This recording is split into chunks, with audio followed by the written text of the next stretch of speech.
Hello everyone, hope you all are doing good. तो जैसे कि आप मेरा स्क्रीन देख पा रहे हो, आज हम लोग डिस्कस करने वाले हैं कि सिंपल पास्ट टेंस क्या होता है। ठीक है गाइस। तो जैसे कि हमें पता है कि जो भी काम हम लोग पहले कर चुके होते हैं या कोई लंबे टाइम पहले मैंने वो काम किया है, या मैं बोल सकता हूँ कि मैं कल क्रिकेट खेलने गया था। तो जो भी काम हम कल मतलब कर चुके हैं, उस चीज को हम बोलते टाइम उसको हम बोलेंगे कि वो हमारा पास्ट का चीज है जिसे हमने किया हुआ है, इसलिए हम उसको बोलते टाइम हम लोग जो वर्ब यूज करेंगे और जो टेंसेस बोलेंगे, हम लोग जो सेंटेंस फॉर्म करेंगे वो हमारा सिंपल पास्ट टेंस रहता है। ठीक है guys? तो what is simple past tense? तो सिंपल पास्ट टेंस को मैंने सिंपली कैसे डिफाइन किया है? The simple past tense is a verb tense used to describe an action that has already been completed. Okay guys, it means what कि वो चीजें already complete हो गई हैं। ठीक है, इसलिए उसको हम लोग बोलते हैं सिंपल पास्ट टेंस। करेक्ट। अब सिंपल पास्ट टेंस में मेरे पास दो टाइप के वर्ब्स होते हैं, for regular verbs and for irregular verbs. Correct guys. तो फॉर रेगुलर वर्ब्स में मैं क्या बोल सकता हूँ? वॉक, मतलब अगर मैं बोलूँ वॉक, मेरा क्या हो गया? बेस फॉर्म हो गया। बट जब मैं सिंपल पास्ट टेंस में उसको यूज करने जाऊंगा तो क्या हो जाएगा? मेरा वॉकड बन जाएगा। मतलब वॉक के आगे मैं ईडी यूज करूंगा, नहीं तो डी यूज करता हूँ। जिस जिस भी वर्ड का जो एंडिंग रहेगा, अगर वो ई से रहेगा ना, तो वहां पे हम लोग ईडी नहीं यूज करेंगे, वहां पे हम लोग सिर्फ डी यूज करते हैं for simple past tense. But अगर जहाँ पे सिर्फ वॉक है, रीड है, तो वहां पे हम लोग, या मैं बोल सकता हूँ कि जैसे कि अपने पास हमारे पास ये रहता है, प्ले हो गया तो प्लेड हम लोग बोल सकते हैं। ठीक है। बट अगर ई से, अगर जहाँ पे हमारा जो भी वर्ड खत्म होता है, वहां पे फॉर एग्जांपल लव, तो लव को अगर हम, लव तो हमारा प्रेजेंट टेंस हो गया, बट लव्ड को हम कैसे पास्ट टेंस में कैसे बोलेंगे? लव्ड बोलेंगे। ठीक है गाइस। तो अगर रेगुलर बेस वर्ब्स में गए तो यहाँ पे वॉक मेरा क्या है? बेस फॉर्म है। अगर उसको मैं सिंपल पास्ट में करना चाहूँ तो वो हो जाएगा वॉक। फॉर एग्जाम्पल मैंने यहाँ पे लिखा है, दो एग्जाम्पल दिए। I walk to the store yesterday, she played tennis last weekend. मतलब ये क्या हो गया? मेरे रेगुलर वर्ब्स के दो मतलब टाइप बता दिया मैंने। अब मैं इरेगुलर वर्ब्स की तरफ जाऊंगा, जहां पे हम लोग इरेगुलर वर्ब्स को यूज करते हैं। तो ये यहाँ पे गो क्या हो गया? बेस फॉर्म हो गया। ठीक है। जब हम लोग इसको कहाँ पे यूज करेंगे? ज्यादातर हम लोग सिंपल प्रेजेंट टेंस में हम लोग इसका यूज करते हैं। बट सिंपल पास्ट में ये क्या हो जाएगा? वेंट हो जाएगा। ठीक है। जैसे कि यहाँ पे मैंने एग्जाम्पल पे लिखा है, they went to the movie, last line. He ate dinner at the restaurant. ठीक है, ईट का क्या हो गया यहाँ पे? एट हो गया। ठीक है।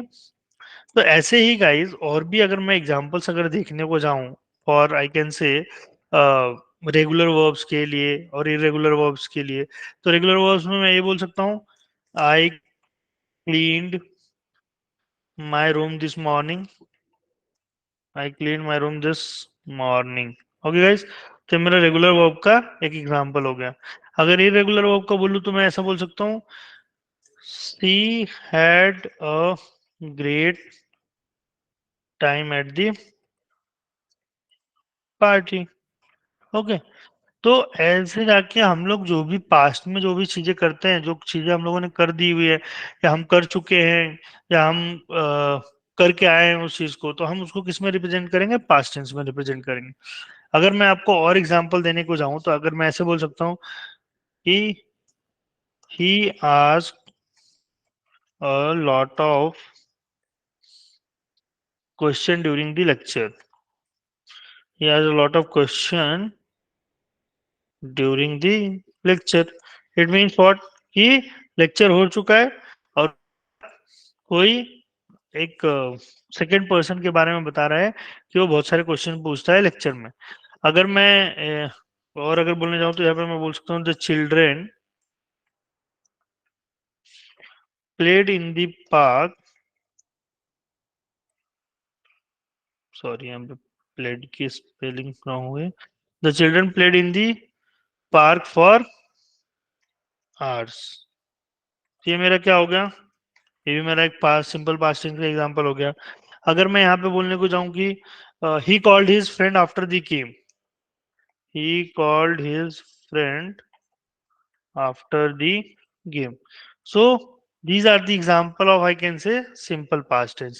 अगर ये ऐसे ही लगता है कि आपको और भी कोई टॉपिक पे आपको एक्सप्लेनेशन की ज़रूरत है, या छोटी-छोटी चीज़ें समझ में नहीं आ रही हैं, तो मैं डायरेक्टली क्या करता हूँ दोस्तों, आप लोगों ने मेरा वीडियो देखा रहेगा, I directly come to the topic. I do not waste your time while having discussion on something like you can follow me or you can subscribe my channel, all these things. I do not want to waste your time. I just want that you go through the video, and I clearly, and what I do, I start with the content, what I am going to teach you in this video.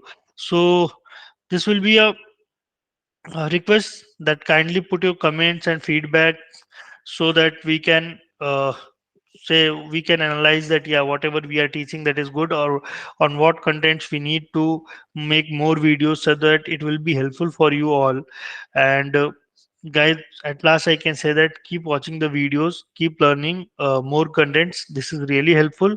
If you feel so that you need to contact me, you want some doubt session type, uh, I can say, lecture, so that I can also keep that as well. You can contact me on this number, and I'll be always available for you to help you out in your problems which you are facing in the, I can say that in spoken English, as well as in your life. If you are facing that there are some challenges while choosing your career, or if you want to switch the domain, you need the career counseling. So let me clearly tell you that we provide free of cost career counseling to all the candidates, all the students, I can say.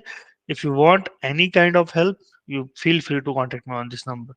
So thank you so much guys for watching this video. We'll meet soon with some new topics and new contents.